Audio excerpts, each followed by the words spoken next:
Hey folks, if you are checking this out on YouTube, you're behind the scenes with our esteemed panel. We're getting ready to go live in front of our Zoom audience in just about 30 seconds here.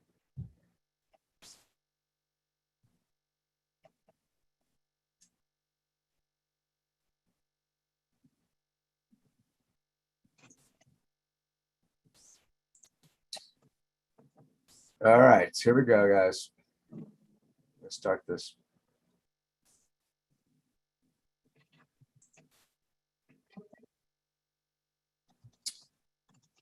Hello, everyone. Greetings. This is Eric Laser. Welcome to our live recording of Bright Spots in Healthcare. That show is produced by Shared Purpose Connect. Each episode, we bring leaders together to inform our audience and unearth bright spots, successes at health plans, hospital systems, and other healthcare-related organizations around the globe. Our goal is to identify as many bright spots as possible so that you, the listener, can determine if the ideas shared during this episode can be applied at your organization. We believe that this strategy of finding a bright spot and cloning it is the most effective way to improve healthcare in our lifetime. Today's episode is entitled Behavioral Focused Care, Innovative Approaches to Healthcare Decision-Making, and is supported by our friends at OBrien.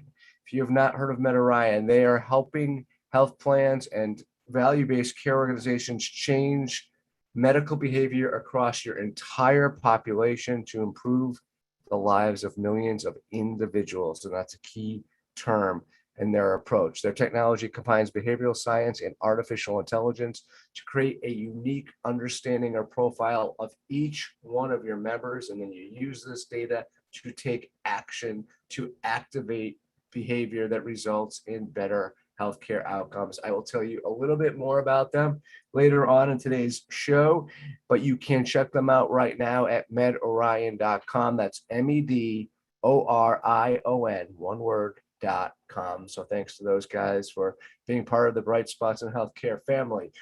If you have not subscribed to the podcast, you absolutely must. This allows you to get all these episodes downloaded onto your tablet or phone, Spotify, Stitcher, Apple, Google Play, whatever you use, Apple, Amazon, whatever you use to listen to shows, we're there.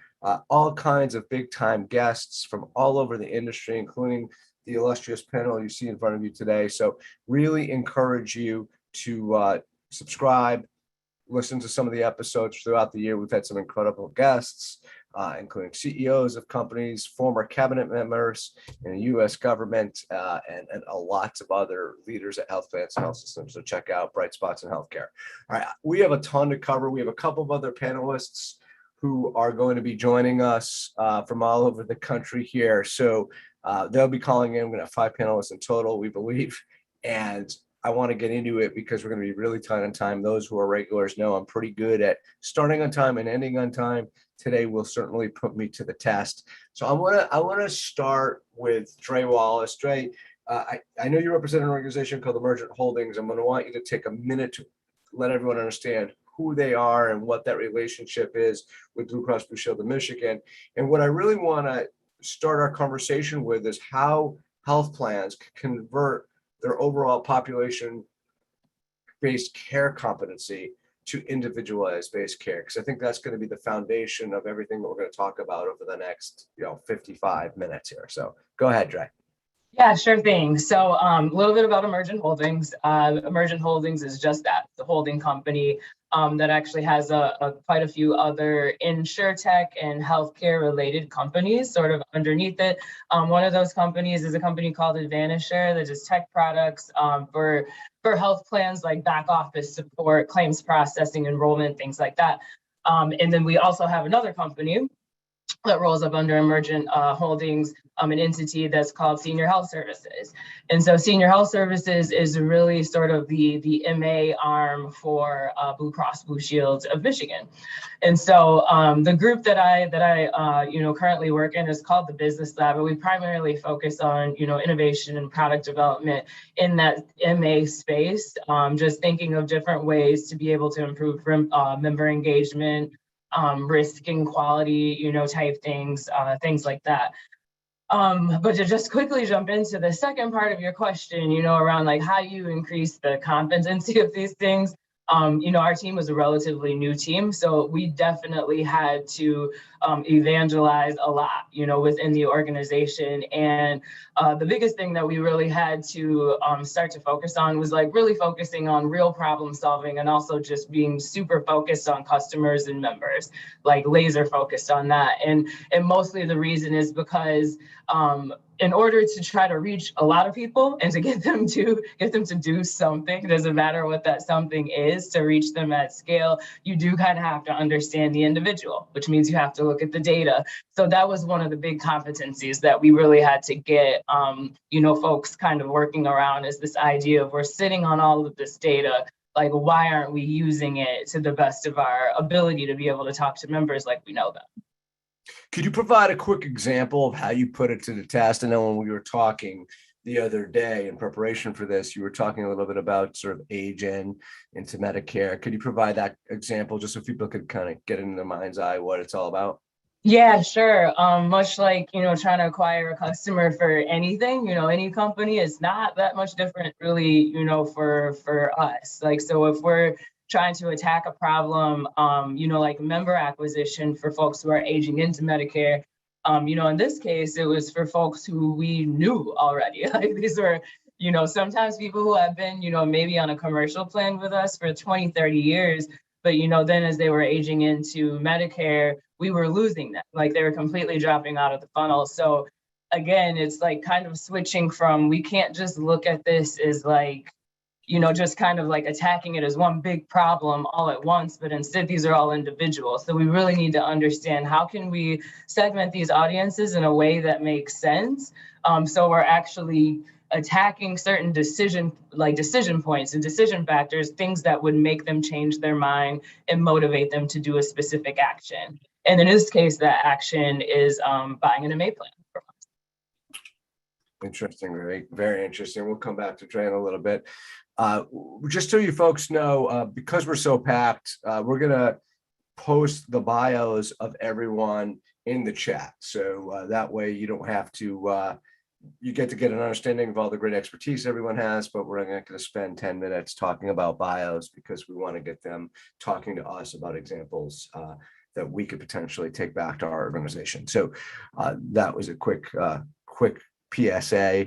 Also, one of our panelists is just on the phone. So if you're on Zoom and you're watching us right now on video, Alex Morehouse, who's the Chief Marketing Officer of Banner Health out in Arizona, is on the phone because her Zoom's being blocked by her firewall. So just so you know, we have all 5 folks here. All right, let's move over to Eve Gelb. She's the Senior Vice President of Member and Community Health at SCAN Health Plan, which I'm sure many of you know. And Eve, how are you applying sort of this human-centric design at SCAN today? How's that working out?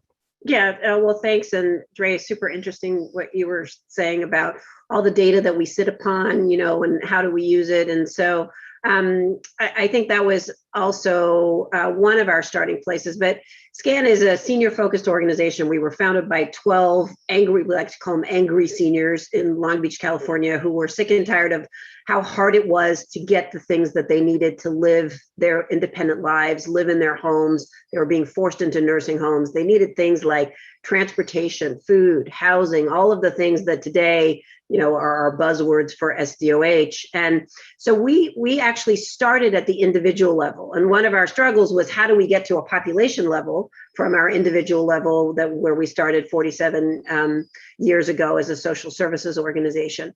But as an MA plan, we have a ton of data, and we operate a lot of special needs plans, which is a particular type of Medicare Advantage plan.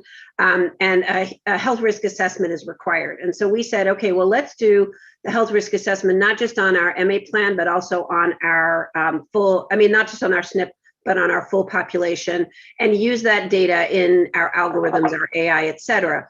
But that helps you identify your areas of focus. It doesn't help you solve the problem, right? Because behavioral science, behavioral economics, behavioral theory doesn't come across in the kind of data that you get as a health plan.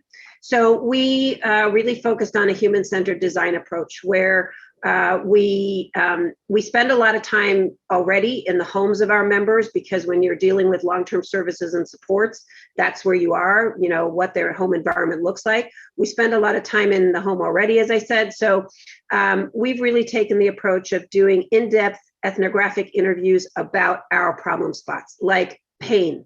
How pain impacts the life of seniors, how it impacts their healthcare, how it impacts their outcomes is a really important topic. You don't get that from a survey. You don't get that from talking to somebody, but you get it from visiting their home and seeing how pain impacts their daily life and having a deep interview with them. So we do the data analytics to find the problem. We do deep ethnographic interviews with folks who are trained in how to do that. And can develop rapport. And then we bring those ideas inside.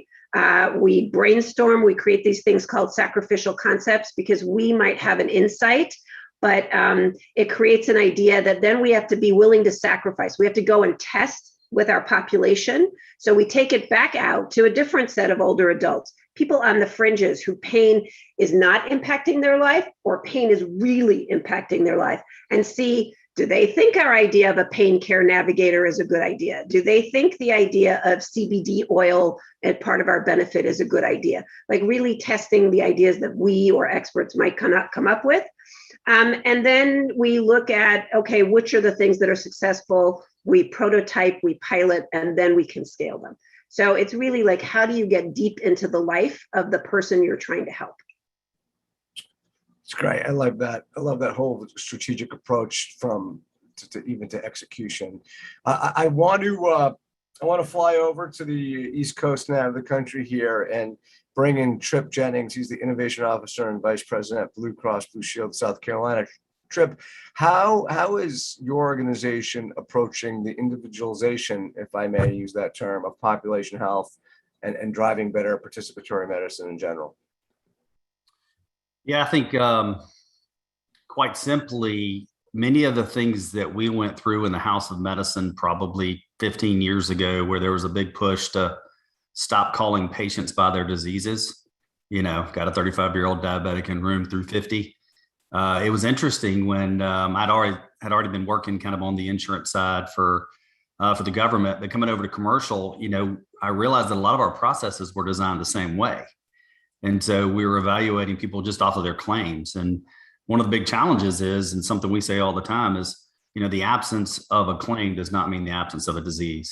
So how can we get closer to understanding who these humans are is the first step. No one wants to be contacted by someone that they don't know or that they don't think knows them. And so the first big push we did was to really get bedside clinicians involved and engaged. Those that understood what it was like and what the members were going through, what the patients were going through. That was the first big test for me to start saying members instead of patients, because hopefully we can keep them from being patients. But the second piece of that is really, taking the data carefully and starting to better align that with who the individual is. And so, if you tell me, again, there's a 35-year-old diabetic in room 335, I can come up and look at the labs and figure out kind of a game plan, but how to execute that, you've got to go meet that person. You got to talk to that person, understand who they are, understand what their social risk factors are. And so without that information, you're just throwing stuff at a wall. So our plan has really been to, again, get bedside clinicians that understand what it's like, bring in other assets of data so that we can get a better picture of an individual, not just after the fact, looking in the rearview mirror with a claim, and then tailoring not only their care and their plan, but their outreach so that they actually, if you send me an email, there's a high likelihood it's going to take me 48 hours to get back to you. If you text me, I'm going to get it like that. Not everybody's that way, but members are humans. And so we got to figure out how to get in touch with them the way they want to be contacted. And I'll now bring in it's a nice transition to the clinicians. And by the way, Tripp is a physician by training. And so we're going to transfer over. We're talking about bedside. Let's go over to the provider side entirely for a moment and have Alex Morehouse come in. She's, as I mentioned earlier, the Chief Marketing Officer of Banner Health. They're a 30 plus hospital system out in Arizona and the western region of the United States, based in Phoenix. Alex, what best helps the consumer to be empowered in managing their own healthcare needs? Thank you. I'm glad to join you this morning. And what best empowers consumers is giving them digital tools to manage their own health and to access the healthcare system. So every health system in the country is struggling with staffing. There aren't enough doctors, nurses, and APPs. So if we can allow consumers to, one, get some information through digital tools rather than in an office from their provider, and if we can help them with screenings. So it's probably easier if I give you an example. So let's say you're living with some cardiac issues, or you suspect you have some cardiac issues. So we have a full digital library of heart information available. Most accessed and most used are interviews. We have found the format that's between 4 to 6 minutes. If we have our various cardiologists, and there are all sorts of specialists within cardiology, we have those interviews available. We also have a heart risk assessment. So it's basically a quiz that you can go through if you think you're living with heart disease. We have this quiz set up so at the end note, it says, hey, just manage your weight and your exercise, or you probably should schedule a office visit with a cardiologist. That directly leads you into our Find a Doctor tool, which will indicate a cardiologist near you in your neighborhood. And then it immediately takes you to a self-scheduling tool, which is like OpenTable. And so you've gone through, you've done your heart risk assessment, and you say, oh gosh, I actually do need to see a cardiologist. I choose one who's in my neighborhood, who maybe speaks Spanish, and I can go directly into scheduling with them. Additionally, we have tools like a symptom checker. So if you think you're having a heart attack, for example, you can go through this chatbot and you can quickly, before you ever get to the ER, you can actually check and see, all right, is this happening or is it just heartburn? And it will indicate if you actually need to go to the ER, or you can wait and schedule an appointment the coming week. And if you have already been diagnosed with heart disease, then, for example, we will reach out to you on an individual basis and say, boy, it's been a while since you've seen your cardiologist. Do you want to come in and make a visit? So this was particularly important during COVID, when everybody was staying at home, and particular people who had health conditions, and especially so prior to the vaccine. We had a very serious issue with people who were active cardiac patients who needed to get in and see their cardiologist. The clinics had made it extremely safe. They would only see one patient at a time. They had wait in your car in the parking lot until you're ready. You get a text, you come in, you never actually have to talk to the receptionist. But our cardiac patients didn't know that. And so we had to check and say, oh, Alex hasn't been in. Alex has a cardiac issue. She needs to come in. So reaching out like that. So we used a whole variety of digital tools to either pre-diagnosis, give you information.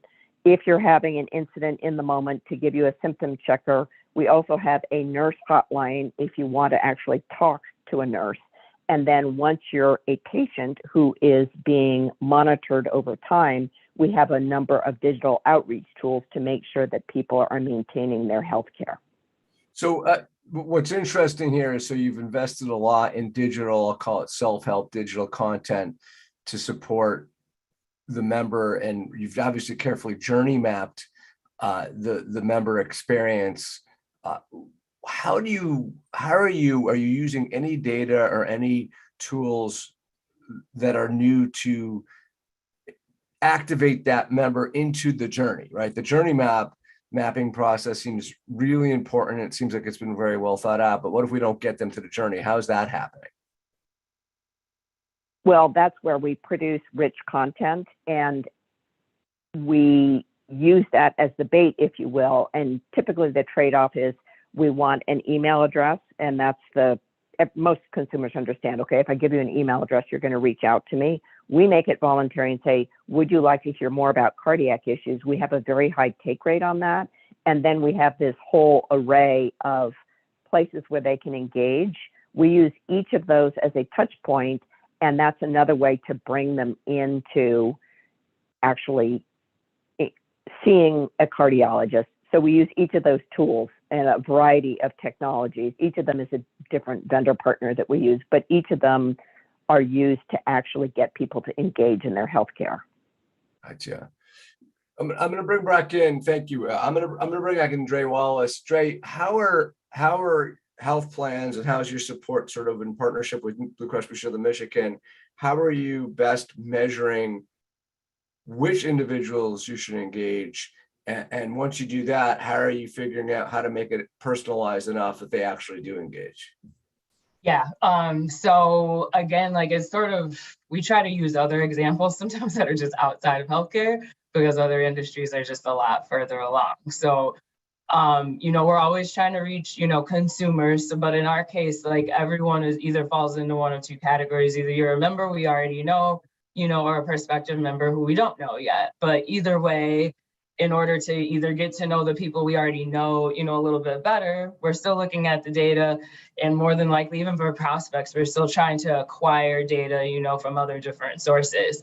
So really, it's like trying to think through, like, how would I want to be talked to if I'm a consumer, that there might be a specific product, that I'm looking for, because this really isn't any different. And really customer expectations aren't any different.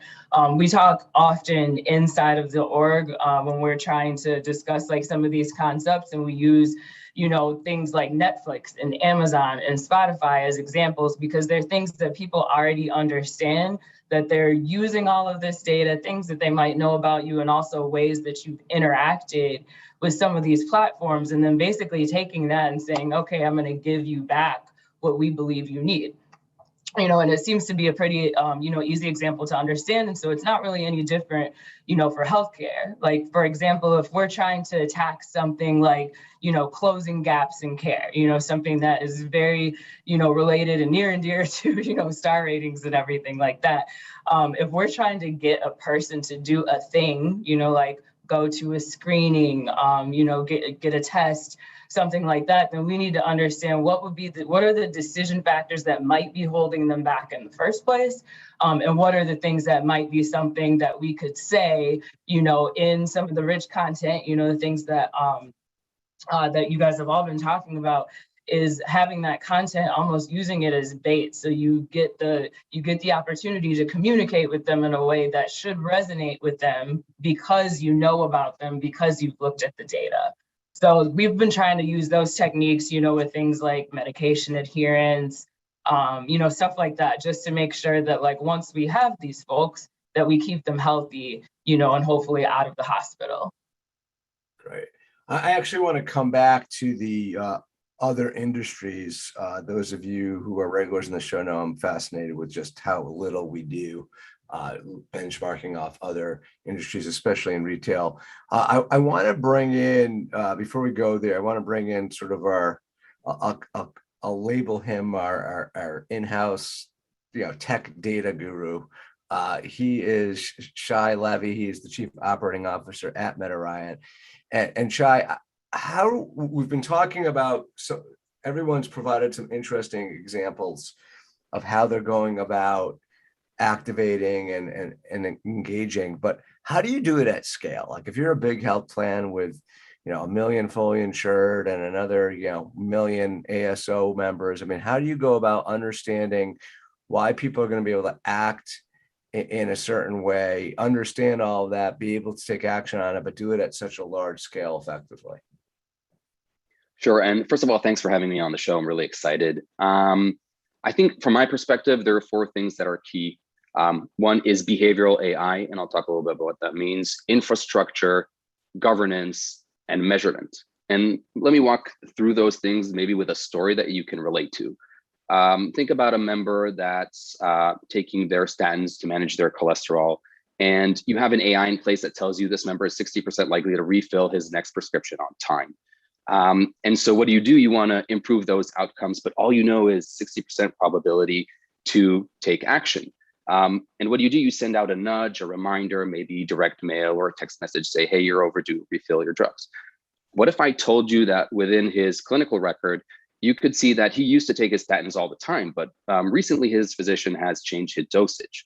And with that specific brand of statin, that could lead to a side effect. And our member's a bit shy, and he doesn't want to bring it up with his doctor, and he's staying on his old dose. He's not taking the entire dosage. And it looks like he's, non-adherent because he's not taking the doses the way he's supposed to. Now, if you knew that he's having a side effect, you could target that and hopefully remove that barrier to action and put in a call to action that's effective. But you can't go into that granularity of evaluating each member record. And that's where AI comes into play.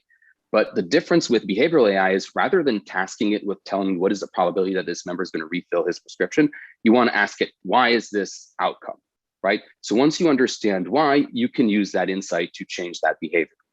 Now, the second thing is you want to wrap that with infrastructure because we're talking about scale, right? So you want to be able to automate the data going into this AI so it's constantly using the most up-to-date data that it has. But you also want to wrap it with APIs so that you can use these insights within multiple touch points in your organization. So it doesn't stay siloed, you're not sitting on it, but you're actually applying it.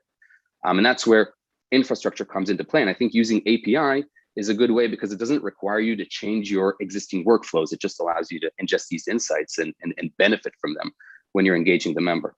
Now, because we're talking about AI and automation, and because statins is just one problem, you have vaccinations and screenings and annual wellness visits. There's a lot of these different things. You don't want to bombard your member with all these messages. That's where governance comes in. You can govern how many times do you want to touch this member over the course of the year. What is your business priority? What are your goals? That allows the AI to both create a process that you have governed in terms of the member experience, but also prioritize your business KPIs and targets. And I think finally, it's measurement. And the key with measurement, you want to see that this is effective, that this is actually increasing the probability of a positive outcome. So you want to bake a test and control group into this to be able to say, this is effective, this is working. And that altogether will get you to scale. Great, that's great. I want to come back to you in a moment. I think this is actually a good segue for two things. First, I want Sherry Keels, our producer, has reminded everyone they could ask questions through the Q&A module. At this point, hopefully everyone's pretty familiar with Zoom. You can find that on the bottom sort of left of your interface. I told you guys we're really packed. I will do my best to integrate some of these questions into the flow of the conversation. Maybe we have some extra change at the end of the show. I could throw a couple more in, but I'm not optimistic, but we'll see because we have a lot of great stuff coming up for you. I also told everyone that today's episode was supported by Michael OBrien, which is Shai's employer. I did want to tell you a little bit more about them because one of the cool things about doing this show for now just about 8 years is we've earned the privilege of being able to find experts in the areas that we want to cover for all of you in the audience that also want to support the show. And these guys, if you haven't got it just from just hearing Shai talk, are really exceptional in the combination of tech and marketing prowess. They understand that people's behavior and decision-making processes are among the keys to determining their health over time. And so they take the psychological motivation behind people's decisions and understand how this is going to help enhance their overall behavioral and population health. So what they do, and you heard a little bit about this just now, is they combine behavioral science and AI capabilities to create this human understanding at scale, which is super unique. I just haven't heard a lot of organizations taking this kind of aggressive technical approach that I believe a lot of the other industries that we consume all the time are already doing this.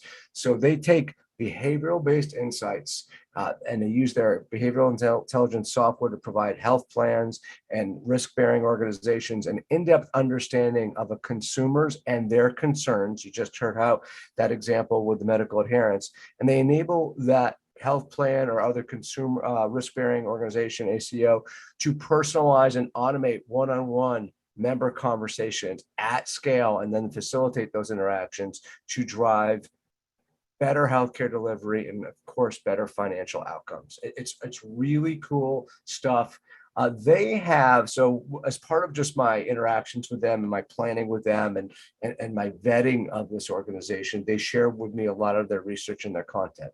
I am not always big on distributing white papers. This white paper they have is called Care Health to Intelligence Consumer for Business to Consumer.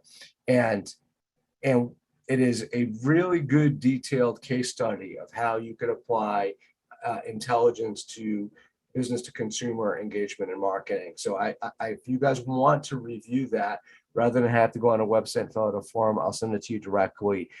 Sherry's going to put up a poll, and if you want that, we will send it to you. There's also an article that I found in my own research in the journal Integrated Healthcare Executive, which is this very interesting online journal that I recommend. And there's an article and an opinion piece by Shy's CEO and founder, Asaf Kleinbort, and it's called Behavioral Focused Care, The Next Frontier.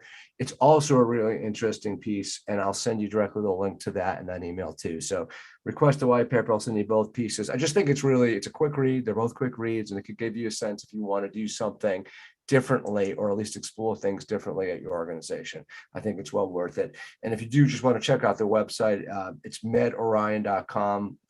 Go spelled exactly how it sounds, medorion.com, one word. I'm going to move on now to the flow of the conversation here and bring back Eve Gelb.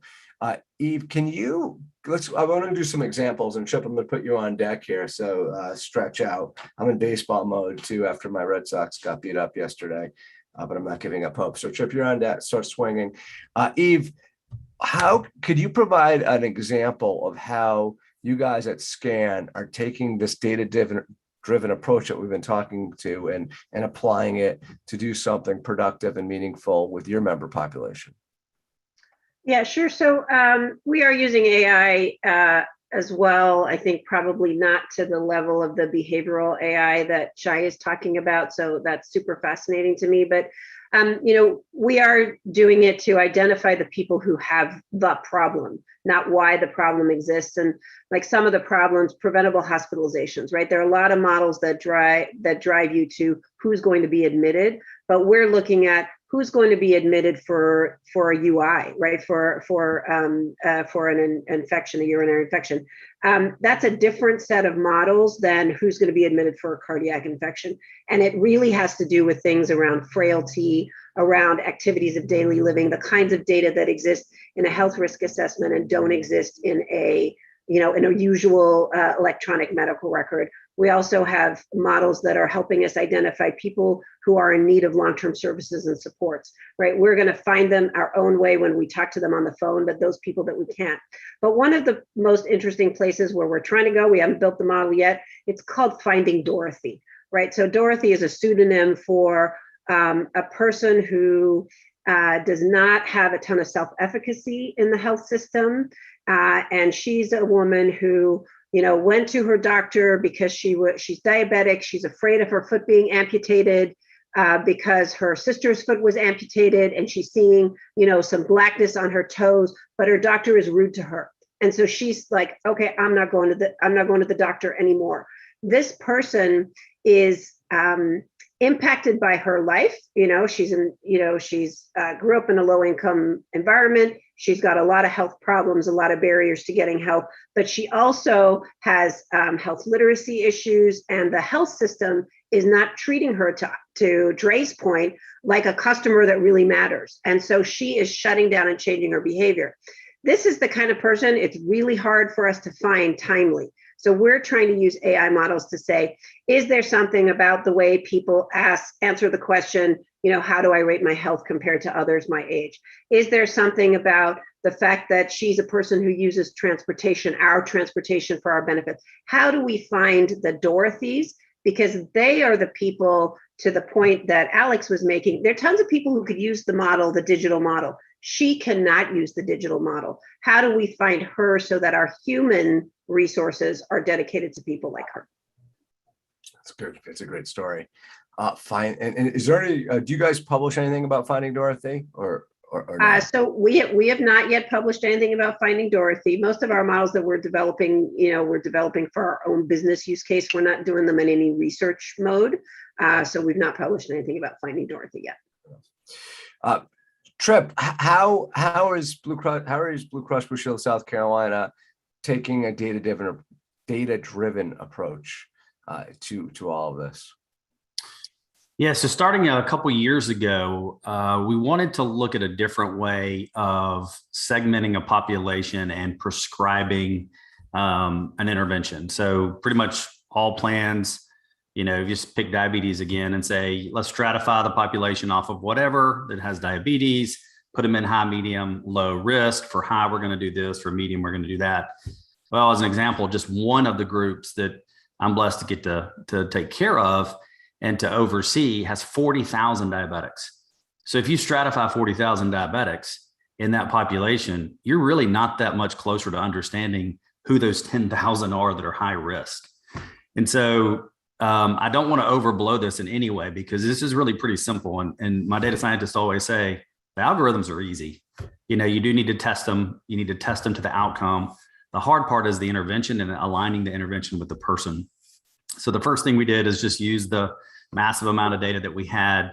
And similar to what Eve was saying, was really get to the point of using a surrogate for worsening disease, which in many cases, but not always, is admission.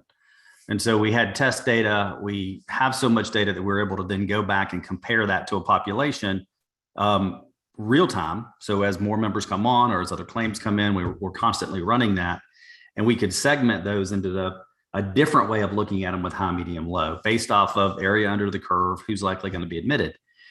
What we found was really interesting. So one of the individuals who's an awesome nurse brought over to start implementing some of these new plans and new processes. She started just calling and reaching out to those that were the high risk, but were not admitted yet. We didn't think. What we found out is of the first, it was like 50 people that she called, 40 of them were already in the hospital. We just didn't have the claim yet. We didn't know about it. And so it was like, whew. So this trend went on to the point where we realized we need to go down the spectrum and really look at what everybody says is that rising risk and reach out to them before they start to move up. Makes common sense. I know everybody's heard that before, but it was a different way of utilizing the data, because we weren't just using claims. So we were bringing in medication adherence, medication possession ratio, laboratory data. Even if we hadn't heard from them in a long period of time, if they hadn't called customer service or they hadn't renewed some of their logins and those types of things, just to see if they were kind of falling off the radar.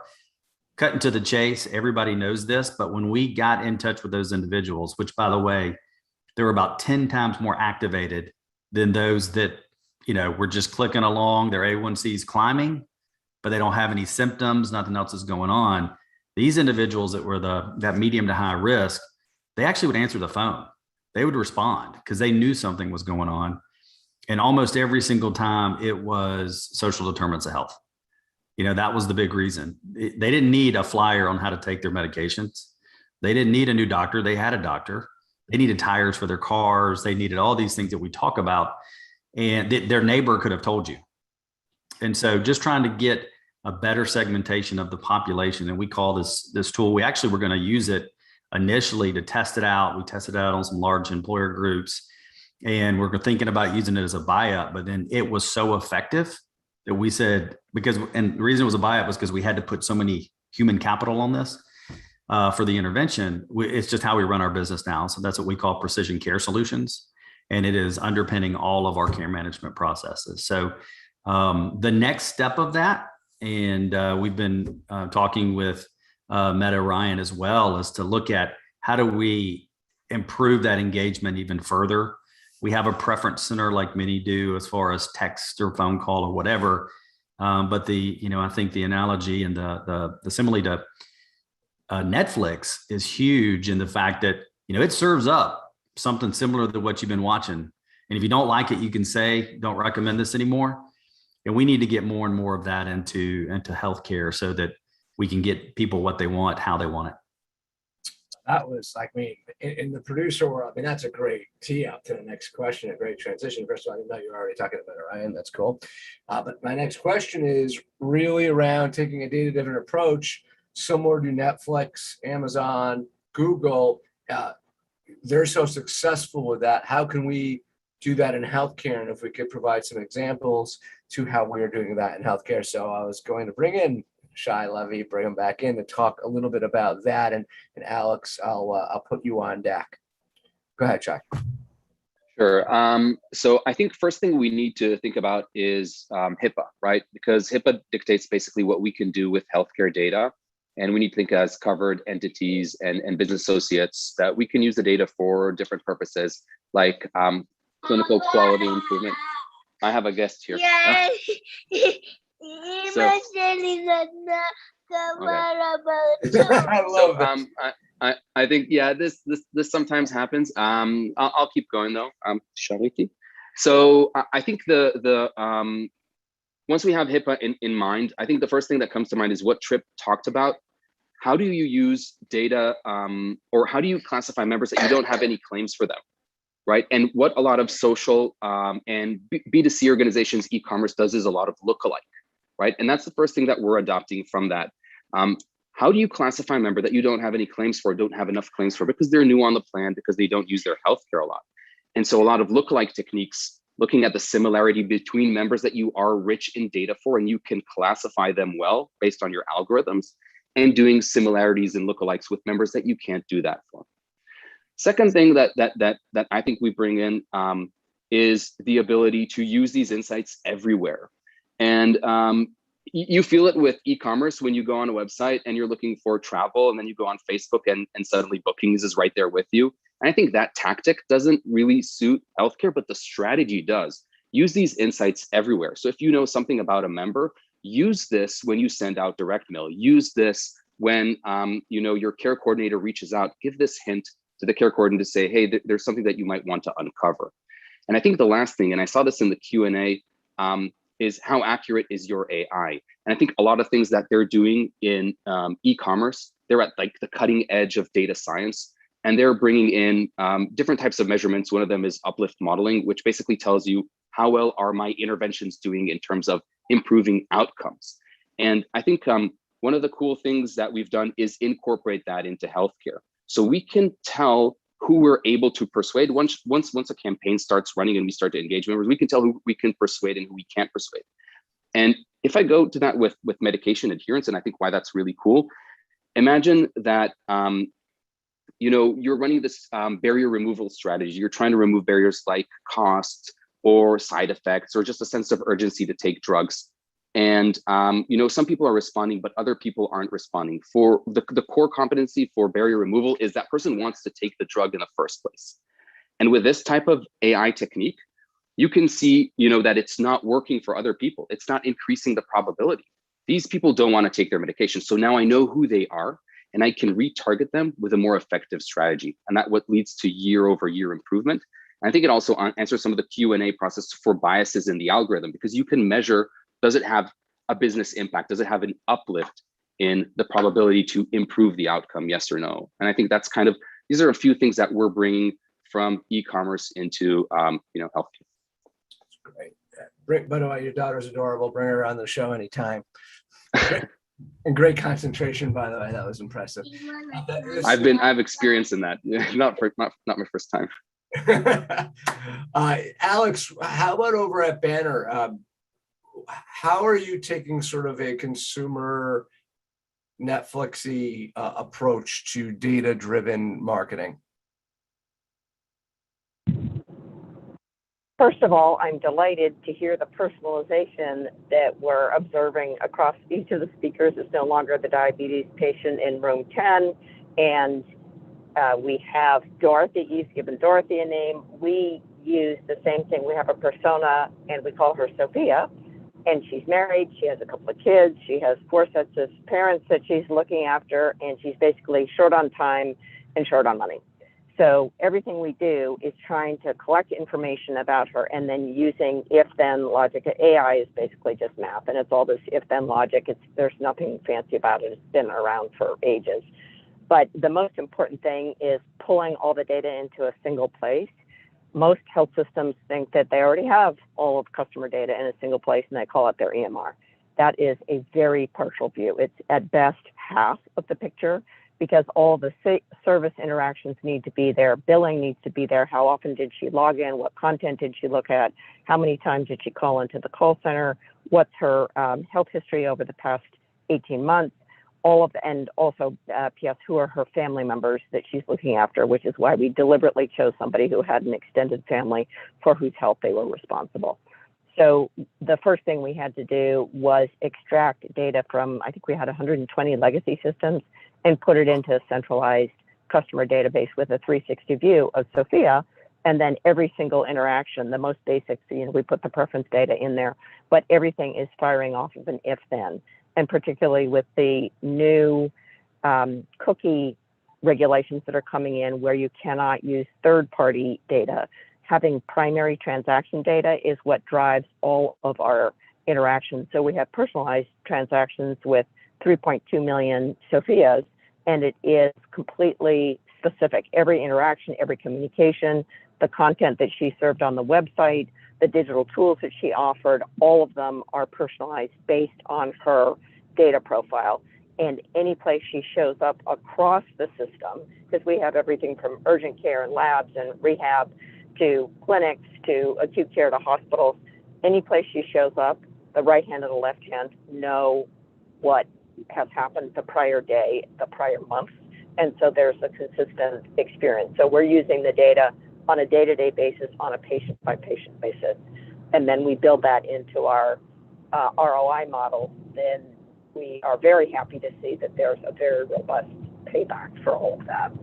Alex, I have a couple of quick follow-ups. So first of all, so did I hear you say like you can't prioritize all that great internal data, let's say by external data like zip code? You're not allowed to do that by just technical limitations or by the law?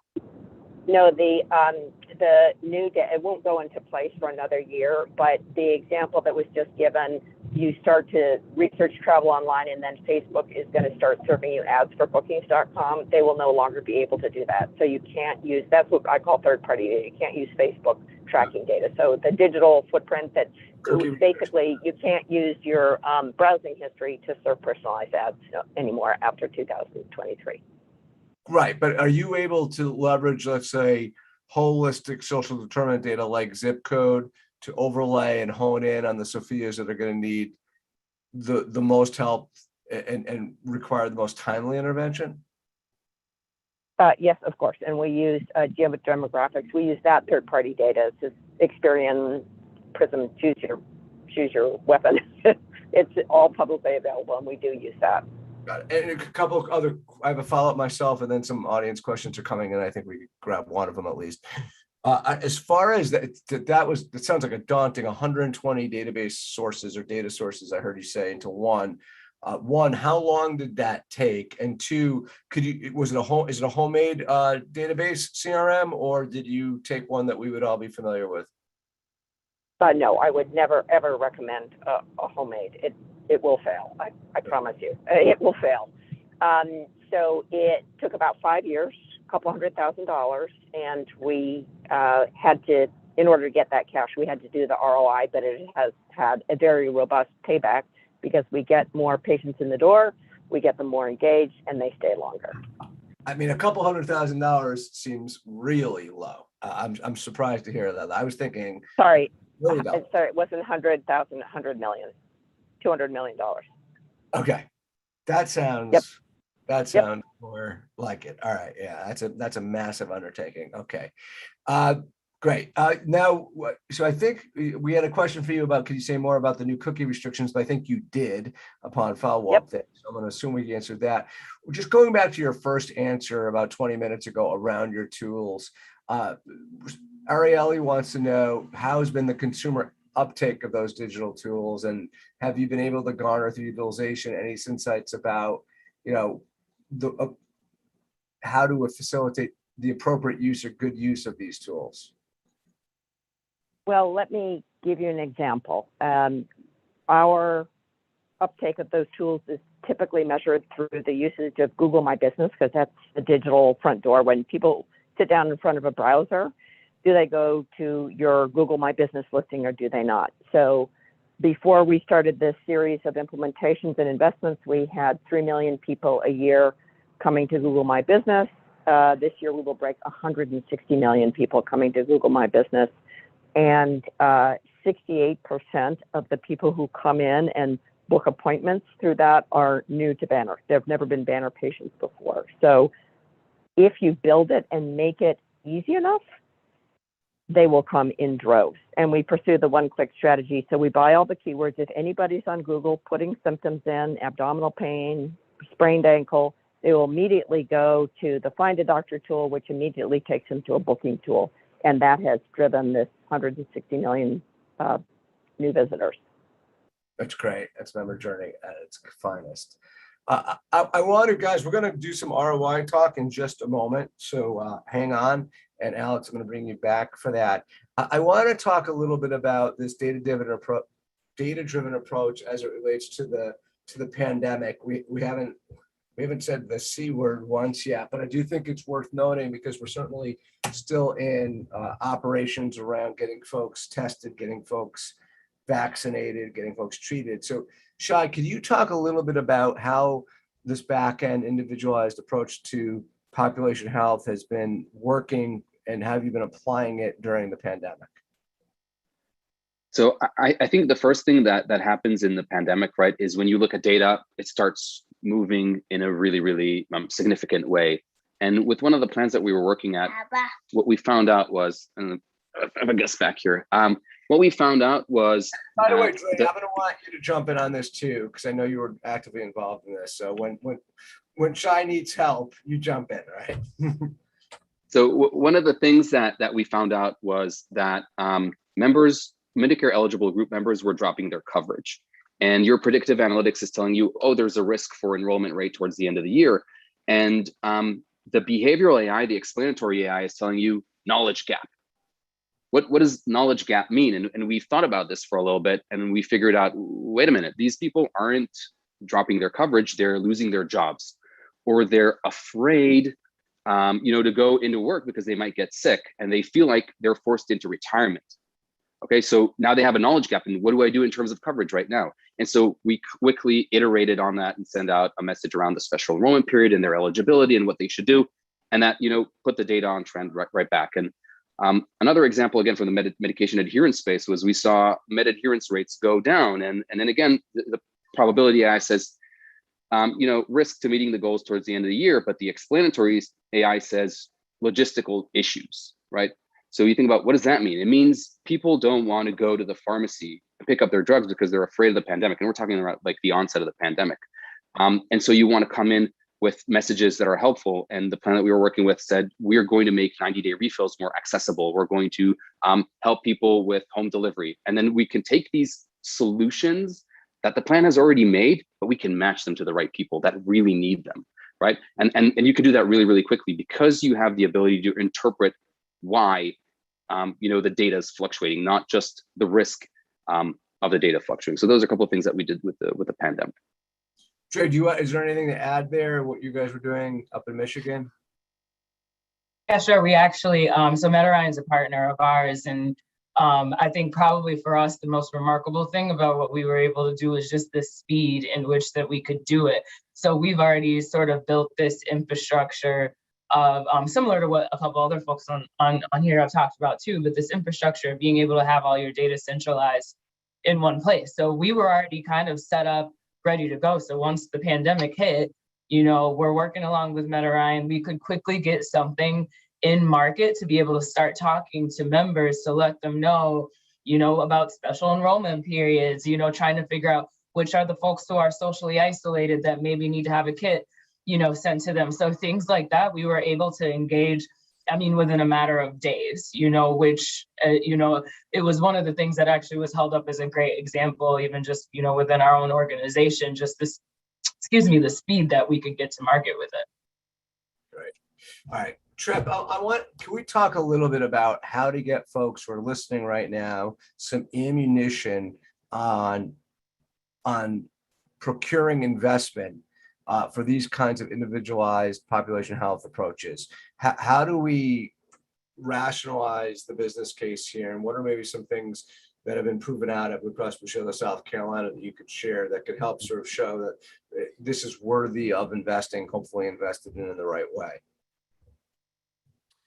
Gosh, that is a great question. And I tell you, if I knew the answer and it was ironclad, then I would not have to work the rest of the day with these business cases that I have to pitch. But I'm going to tweak it a little bit because I don't think it's an investment in this topic or an investment in SDOH or an investment in, personalized medicine or personalized healthcare. I think the CEO of Microsoft said this early on in the pandemic, to come back to the C word, that they had seen 2 years of transformation, digital transformation in 2 months. I think we all felt that. The question that we're faced with, and that I think is very acute, is what do you invest in this space? Because we have not had any reluctance to invest in. It's just like, how far and where do you put the money? Do you put the money in data quality tools so that you can bring in all these new data assets? Do you put the money into a vendor? Do you put the money into staff, which is tricky, especially with this market the way it is now? So I think the question really is, and our approach has been, figure out what the biggest use case is. And don't make it too long, because if it is a long-term strategy at the pace that we're moving now, you will lose everybody, especially your leadership, because they're not looking for a 3-year return on investment. They're looking to see something in 6 months. And so you need to pick a use case where you can have something to turn around pretty quickly. And so what we've been trying to do is, I tell my team all the time, I'm extremely lazy. I don't like to do the same thing twice. Don't build anything or buy anything that we can't reuse for other things. And so I think that's maybe another tenet to look at as you go forward, just to say, before you purchase something, before you dive into something, make sure that you can build on it for other use cases. So short-term and leverageable. Correct. Okay. Alex, let's go over sort of the chief marketing officer that has to live and breathe sort of ROI decision-making. How would you go about rationalizing some of these investments? Or to you, it's like you have to. And how do you do? And I think what Tripp said, figuring out the right places to go is really important. So I'll let you pontificate a bit. Sure. It is good news because you don't have to guess. So digital transformation has been happening in retail and airlines and banking for 20 years. And there's a very consistent and invariable path of the things that you do in what sequence. And the software packages, you don't have to guess. The good news is you don't have to guess. And I got started, my first half of my career was at American Express, and we got so good at using customer data every time one of us pulls out a credit card that we started doing digital transformation for other companies. We did it for Wells and B of A and Nordstrom's and the Apple stores. And there's a cookbook. It's very straightforward. And it's you should never be buying a single package. There's a whole sequence of software packages that are very straightforward. And you put them together in a very predictable sequence, and you understand what the payback is, and that's what allows you to get your funding from, in my case, the board of directors. Good stuff. We're just about out of time here. Eve, do you have one final thoughts for us on this as far as investments and rationalizing investments and getting these? Yeah, so like Tripp, I'm lazy, but I'm patient. So good ideas take, time to come around. So don't throw out your ideas is what I would say, because they come around. The other thing is, when you're investing in human resources, invest in people with lived experience. The reason, Google, YouTube, et cetera, are good is because they've hired the consumers. So in our world, we invest in hiring peers, people with lived experience, people who have community understanding, cultural understanding, linguistic competency. That's how you transform your structure in order to improve the outcomes for the population you serve. It helps you understand your population. And for us, studying the outcomes, to Shai's point about measurement, 5-star is the thing that drives us, quality outcomes, being able to demonstrate. Like, we have an amazing peer program called Member to Member. You're not going to talk to a 25-year-old English-speaking woman about urinary incontinence if you are an 87-year-old Latino, but you will speak to a peer about it. Somebody who speaks your language, is your age, is a male. and experiences those problems. So I think investing in people with lived experience is the place to go when you have to invest human resources. We will end it at that. We're at the top of the hour, or the half hour, or our top of the hour. I want to thank OBrien for supporting this episode. Check them out, OBrien.com. But our panel as a whole, the time you took to prepare with me, take the time out here in the beginning or sort of pseudo middle of your day. Thank you so much. And for all of you who are listening and watching live or through the podcast or through the website, thank you so much for taking the hour and trusting us with an hour of your day. We will see you at our next episode. This has been your Bright Spots in Healthcare podcast. Thank you very much, everyone.